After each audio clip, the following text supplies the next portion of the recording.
Have you ever secretly indulged the fantasy that if you were richer, more popular, better looking, more accomplished, that somehow the things that often feel lacking in your life would just magically melt away and you could find that elusive contentment? We need only look at the people who accomplish the things that we aspire to realize that it maybe doesn't work that way. Many celebrities, for example, achieve these things, the fame, the fortune, the good-lookingness, and all of that stuff, and yet, in time we see many celebrities, even ones at the top of their game, dying deaths of despair, as they call it. Pop culture's full of celebrities like Kurt Cobain, Robin Williams, Ernest Hemingway, and Virginia Woolf, who ended their own life, and many, many more who experienced such pain that they medicated themselves into oblivion and ended up dying from the effects of drugs and alcohol. People like Amy Winehouse, Jim Morrison, Prince, Michael Jackson, Truman Capote, Jimi Hendrix, and Marilyn Monroe, to name just a few. It seems that people often aspire to things that don't fix them, and this can lead us to despair. Now, long before we had celebrity culture, we had people wrestling with this disconnect. And one of the books in the Bible in particular addresses this idea. It's the book of Ecclesiastes. It's a book that doesn't pull its punches. I mean, here's basically the opening, verse 2 of chapter 1. Meaningless, meaningless, says the teacher. Utterly meaningless. Everything is meaningless. You may be confused about what a book like that's even doing in the Bible, and you wouldn't be the first one. When the rabbinic teachers were getting together to decide which of the writings were to be included in the Hebrew Bible, Ecclesiastes was one of the most controversial choices. It seemed so pessimistic. And yet, Ecclesiastes puts its finger on an important theological truth. Today, I want to read a section of Ecclesiastes, just about one chapter, that is sort of representative of the larger work as a whole that kind of shows us what Ecclesiastes is wrestling with. So let's read together Ecclesiastes 1:12 to 2:11. I, the teacher, Kohelet, was king over Israel and Jerusalem. I applied my mind to study and to explore by wisdom all that is done under the heavens. What a heavy burden God has laid on mankind. I've seen all the things that are done under the sun. All of them are meaningless, a chasing after the wind. What is crooked cannot be straightened. What is lacking cannot be counted. I said to myself, look, I have increased in wisdom more than anyone who has ruled over Jerusalem before me. I have experienced much of wisdom and knowledge. Then I applied myself to the understanding of wisdom and also of madness and folly. But I learned that this too is a chasing after the wind. For with much wisdom comes much sorrow. The more knowledge, the more grief. I said to myself, come now, I will test you with pleasure and find out what is good. But that also proved to be meaningless. Laughter, I said, is madness. And what does pleasure accomplish? I tried to cheer myself with wine and embracing folly, my mind still guiding me with wisdom. I wanted to see what was good for people to do under the heavens during the few days of their lives. I undertook great projects. I built houses for myself and planted vineyards. I made gardens and parks and planted all kinds of fruit trees in them. I made reservoirs to water groves of flourishing trees. I bought male and female slaves and had other slaves who were born into my house. I owned more herds and flocks than anyone in Jerusalem before me. I amassed silver and gold for myself and the treasure of kings and provinces. I acquired male and female singers and a harem as well, the delights of a man's heart. I became greater by far than anyone in Jerusalem before me. In all this, my wisdom stayed with me. I denied myself nothing my eyes desired. I refused my heart no pleasure. My heart took great delight in my labor, and this was the reward for all my toil. Yet, when I surveyed all that my hands had done and what I had toiled to achieve, everything was meaningless, a chasing after the wind. Nothing was gained under the sun. So the author is identified by the word kohelet. This is translated in our translation as teacher, some other translations as preacher. It could mean assembler, or it could be a reference to the person's proper name. Since there's no clarity or consensus on what they call this person, most scholars just refer to them as kohelet. So that's what I'm going to do here. Whether kohelet is Solomon or some other person sort of adopting Solomon's persona in order to make a scholarly point is a matter of some scholarly debate. But whoever Kohelet is, he's desperately seeking footing in life and failing to find it. He sought wisdom and pleasure and accomplishment and found them all ultimately unsatisfying, describing them as chevel. That's the word in Hebrew that's translated as meaningless in our text or vanity in other English texts, but the actual meaning of the word is vapor. Mist at daybreak quickly is burned away by the morning sun, and in much the same way, the things from which we seek meaning are passing pleasures that can't give us permanent satisfaction. So seeking ultimate satisfaction becomes a futile attempt at something, like chasing after the wind. On second thought, maybe Kohelet is just Mick Jagger, who can't get no satisfaction. Now, I know what you're thinking. Thank you, Pastor, for inspiring me. Now that I know, I will never be satisfied. Thank you. You're welcome. But seriously, the beauty of Ecclesiastes is that it deconstructs the lies that we tell ourselves. Kohelet's had a rough go of things, at least in his own eyes, because he pursues things that don't give him the satisfaction that he longs for. It doesn't give him the sense of transcendent purpose the way that he's expecting it to. Only after he realizes these things, though, does he have the opportunity to understand that it's actually in a different type of pursuit that you can find ultimate meaning. And so we're invited to learn from Kohelet, rather than needing to go through our own similar experience. Learning lessons from other people is a way of profiting from their pain. Why go through all that when we can just take heed to what Kohelet is telling us? Yeah, I tried all that, and it didn't do for me what I thought it would do. He's not the only one making that observation. I'm reminded of a story that Matthew Perry of Friends fame told. He and his friend Craig Bierko both desperately wanted to be famous, assuming that if they could just get the fame and fortune that they were seeking, that would make all of the nagging sense of emptiness and pain in their lives melt away. Bierko caught a big break. He was offered his choice of 2 different roles on 2 different television pilots. One of them was for the role of Chandler Bing on the sitcom Friends, the role that eventually went on to make Perry famous. Despite the advice of all of his friends, including Perry, Bierko chose the other show, leaving the door open for Matt Perry to be cast on Friends. Bierko's show, though, never got picked up. Well, Friends became the biggest show on TV, which created some awkwardness between the 2 friends, and they didn't speak for 2 years. When Bierko finally did approach his friend to talk, Perry tried to explain to him how the fame and fortune that they both sought and that Perry had achieved actually hadn't done for him what he thought it would. But he said, as much as I told him, I don't think that Bierko believed me. But for Matthew Perry, he never did find the satisfaction that he was looking for.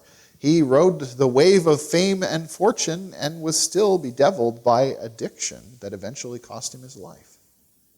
So the teacher of Ecclesiastes and Matthew Perry from Friends know the same truth, that many of the pursuits that we think will give us peace in the end are meaningless. They're vapor.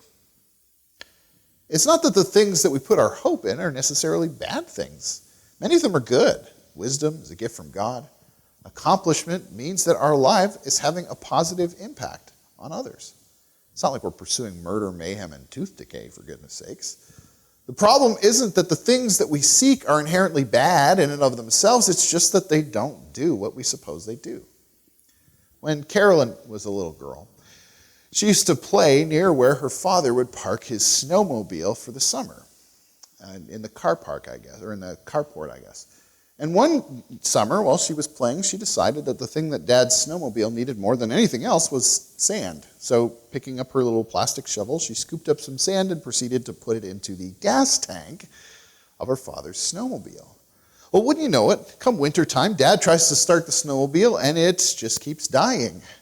Because as great as sand is in its place at the beach or in a sandbox, it really doesn't cut it as snowmobile fuel.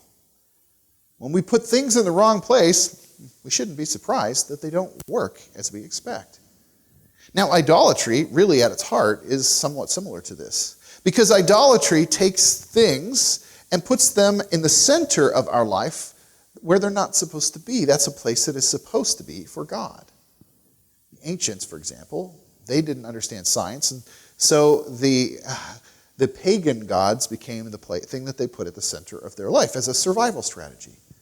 If you believed that a god controlled the rains, then you did what you needed to placate that god because you hoped that if you got the right amount of rain at the right time of the year, that your family would eat that year. Yay! And if you believed that a pagan god controlled fertility, then you would try to keep that god in that god's good graces so that your animals would abundantly reproduce. And again, you'd have more food. In our modern day, we just look at other gods to try and find satisfaction for our deep longings. So, for example, we all have a need of connection. Hollywood likes to tell us that what we need is a great romantic partnership. And so we watch movies about people who, like the cosmos conspires to bring together, and those people love each other so much they say things like, "You complete me." But the truth is, the best relationships in the world are a wonderful gift from God, and we can enjoy those things. But if we expect that other person to make all of the pain that I ever experienced, all of the disappointment, all of the self-doubt just disappear in our life, then we got something coming. Because after the initial infatuation inevitably wears off, we'll find that that person, if they're just put at the center of our life, can't possibly do for us what we need them to do. And so people become dissatisfied with their marriages because they look to those marriages to do what no relationship can do. So whether we're Kohelet seeking wisdom, or ancient farmers seeking good weather or prolific livestock, or modern Canadians looking for love, we're seeking good things, but for the wrong reasons. Apologies to Johnny Lee, we're looking for transcendence in all the wrong places. Everything good we have is a gift from God. Rather than finding purpose, meaning, hope, and satisfaction in the gifts, we're meant to find them in the giver. Gifts are, after all, about the relationship between the one who is giving and the one who is receiving. This past Christmas, Carolyn and the kids gave me an electric guitar that I'd been eyeing for quite some time. It's a great guitar. I enjoy playing it. And I appreciate that my wife would allow me to have that. But if I took the guitar, said thanks, and then retreated and spent the next 6 weeks playing the guitar every waking moment and ignoring my wife and children, then the gift really missed the point. Because the point of the gift is to express their affection for me, and properly received, that deepens the relationship. And in the same way, God gives good gifts to people because he loves us and wants to draw us deeper into relationship. The deeper relationship also then becomes a gift. This is because the satisfaction that we long for, that fills those empty places, can only come from God. Notice that when Kohelet is seeking wisdom and pleasure and accomplishment and wealth, he didn't seek God for his ultimate meaning. No wonder he came to the conclusion that everything was meaningless. By contrast, we could look at David, who had a lot of difficulties. I mean, yeah, he became king, but he was on the run from Saul for years and had so much family drama. But David seeks, instead of those things, he seeks God. In Psalm 37, 3-6, he says, "Trust in the Lord and do good. Dwell in the land and enjoy safe pasture. Take delight in the Lord, and he will give you the desires of your heart. Commit your way to the Lord. Trust in him, and he will do this. He will make your righteous reward shine like the dawn, and your vindication like the noonday sun." Take special note of verse 4. Take delight in the Lord, and he will give you the desires of your heart. Now, I've repeatedly said that the prosperity gospel crowd often takes this verse out of its context to mean that if I can just want God, that God will give me the big bank account, the private jet, the flawless health care, or flawless health that I've always desired. But if that were the case, that sets my hopes not on God, but on the things that God will give me if I can just want him. Instead, what he's saying is that if we seek God and put him at the center of our life, God will satisfy us. And all of this has the added bonus that it allows us to enjoy the gifts that God has given us because they no longer have to bear the weight of our expectations. So keeping God in the center means that we enjoy our marriages, our friendships, our professional accomplishments, and our possessions more than if we had tried to find our ultimate meaning from them. It's all well and good to say that we need to put God at the center of our hope. But how do we do this in a practical way? Well, I'm going to highlight 3 different practices that we can do that help us focus our attention not on the gifts that God gives us, but on the God who gives them. The first of these is prayer. Prayer's unnatural to many of us, and when we do pray, it can come across like a sort of like a letter to Santa Claus. Dear God, can I please have a better paying job? And could my kids please make better life decisions? And could you please make my arthritis hurt less? And while there's nothing wrong with asking God for things, in fact, we're invited to do just that. If that's the totality of our prayer life, then we're going to miss out. Instead, when we pray, we need to focus not just on what God gives us, but on the relationship itself. God, help me connect to you. Help me to be still and know that you are God. God may speak to us, probably not audibly, but in the speaking, God gives us a sense of his direction. We get a sense of God's companionship. And sometimes God will tell us about the things that are hindering our relationship. Maybe places where we're holding a grudge, or places where we're being proud, or places where we have built idols for ourselves. Now, God doesn't do this because he loves to nitpick. God does this because he wants to clear the obstructions so that we can enjoy the fullness of that relationship that is meant to bless us. Another thing that we can do is to pray the Lord's Prayer, not as just magical words that we recite, but we need to think about how that prayer impacts our own life, and what does it look like when we try to live that out. The prayer reminds us of our transcendent purpose. When we say, let your hallowed be your name, what we're saying is, can we help us to live in a way that shows the world that you're holy? When we say, your kingdom come, your will be done on earth as it is in heaven, we're expressing our desire that God's will be done here and that it begin with us. And we accomplish this overarching goal basically in 3 movements. The first, expressed in the statement, give us today our daily bread, is about how we learn to trust in God's provision for us and also to be a source of God's provision for others around us. When we say the words, forgive us our trespasses as we forgive those who trespass against us, we're confessing that we need God's grace, not just to receive it, but we also need to give it to others. And when we say, lead us not into temptation, but deliver us from evil, we're confessing that one of the things that we must do is to learn how not to give in to the evil around us, to do the things that are dishonoring to God and harmful to other people. So a prayer life aimed at being with God and submitting to his good purposes focuses our life on transcendence rather than on meaningless. The next way that we can center our lives on God is through fasting. And here I'm not necessarily talking about when we abstain from food. I'm talking about when we set aside the things that we place outsized importance in our life. When I was a teenager, for example, I used to watch a lot of TV. And when I went away to university, I didn't own a TV. And I wasn't sure how I was going to get by without all my favorite shows. Now, as it turned out, I didn't miss it.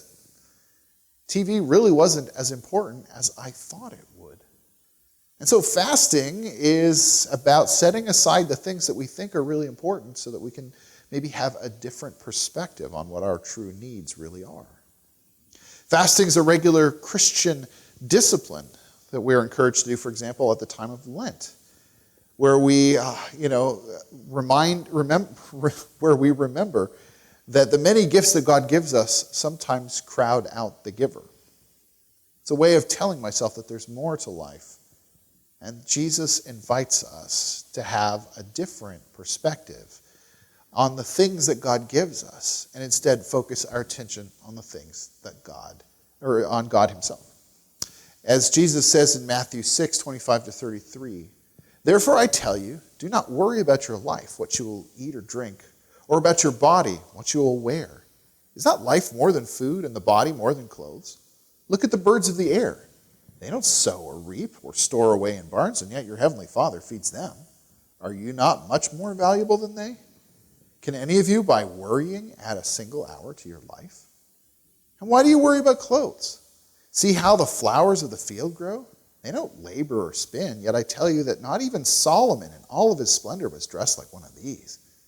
If that's how God clothes the grass of the field, which is here today and tomorrow is thrown into the fire, will he not much more clothe you, you of little faith? So don't worry, saying, what will we eat, or what will we drink, or what will we wear? For the pagans run after these things, but your heavenly Father knows you need them. But seek first his kingdom and his righteousness, and all these things will be added to you as well." Sometimes we need to put away the gifts so that we can focus on the giver. In Jesus' day, people were obsessed with the basic necessities because, they were living right on the edge. In our age, our preoccupations are different, but the effect is the same. In our case, we're seeking things like status, comfort, pleasure, and adventure. But just as how the pursuit of people's basic needs in Jesus' day was all-encompassing, so our pursuit of the things that we see as the most pressing issues becomes a full-time gig for us. So fasting can mean that we fast also, not just from the things we have, but the pursuit of those things. And when we realize that we can leave behind this sort of rat race and still find greater commitment or contentment, it changes our lives. The final way that we're going to look at how we can center our life is in worship. Worship isn't just singing worship songs that we do at the beginning of a worship service. It involves actions done as a way of pleasing God, for example. So if I know that God is delighted by humble service to the poor, and I serve the poor, not to show off to people, but in order to express value and worth to God, then God receives that as an act of worship. We can also worship in prayer. Maybe we focus ourselves on prayers of adoration to God. Like, God, you are so good. God, you think of all the things that you've given to me. God, thank you for your faithfulness, and so on. Or sometimes we can express worship in singing. Paul has some helpful advice for the Ephesians here. In Ephesians 5:17-19, he says, "Therefore do not be foolish, but understand what the Lord's will is. Do not get drunk on wine, which leads to debauchery, but instead be filled with the Spirit, speaking to one another with psalms, hymns, and songs from the Spirit. Sing and make music from your heart to the Lord." What's Paul saying here? Well, we need to understand what God's will is. We have to focus on his agenda for the world. But our tendency is to try and escape, distracting ourselves. In their case, with wine. In our case, maybe with things that are more socially acceptable to Christians, like retail therapy, or by binge watching Netflix or whatever. Rather than getting distracted, though, we are invited to be attentive to what the Spirit is saying and focus on God. And Paul specifically references songs, because songs often help us express what we can't express. I remember when, at times in my life, I've had very deep feelings that I had a very difficult time giving voice to. And then I hear a song, and it's like that song so perfectly expressed my heart that I could have wrote that song myself if it was just a better songwriter. As unique as our particular experiences are, the emotions that we experience are very common, and so songs can help us express what seems inexpressible to us oftentimes. And I think this is true with our spiritual experiences as well. The power of David's Psalms, for example, is in the cries of rejoicing and distress give voice to the emotional realities that we all experience from time to time. So singing praise songs and hymns can be a useful way for us to process our feelings with God. They can become prayers to God that speak the words that we don't know how to express. But one bit of practical advice. While modern worship music is really good at expressing the positive aspects of a life of faith, things like joy and peace and love, they're not always great at expressing the more difficult things like disappointment or confusion or doubts. And that's because worship is a business, and if people don't buy the songs or sing the songs, then people don't write those songs. And so when we have to express those feelings deep inside of us, the negative ones, then sometimes we have to do a little bit more digging before we can find something that gives voice to it. But a great place to start is the Psalms, because many of the Psalms actually deal with these themes. As we learn to express the depth of who we are to God, we'll find that it deepens the relationship. So, what have we learned from our reflection on Ecclesiastes? Well, when our lives center around the pursuit of something other than God, the pursuit leaves us feeling empty. It's true whether the pursuit is a base thing like money, status, and power, or whether it's a more admirable thing like wisdom or accomplishment. None of these things meet the deep spiritual needs at the center of our life that only God can meet. While things we seek have some beauty or value, as our highest pursuits, they can't bear the weight of our expectations, and so they become meaningless. But Kohelet's despair isn't inescapable. When we put God at the center of our life, rather than the gifts that he gives us, we can find the meaning that eluded Kohelet. The pursuit of God takes shape in spiritual practices that open us up to God, things like prayer and fasting and worship. In seeking God in this way, we can find satisfaction. The kind of satisfaction that Augustine wrote about when he said, "You stir man to take pleasure in praising you because you have made us for yourself, and our heart is restless until it rests in you."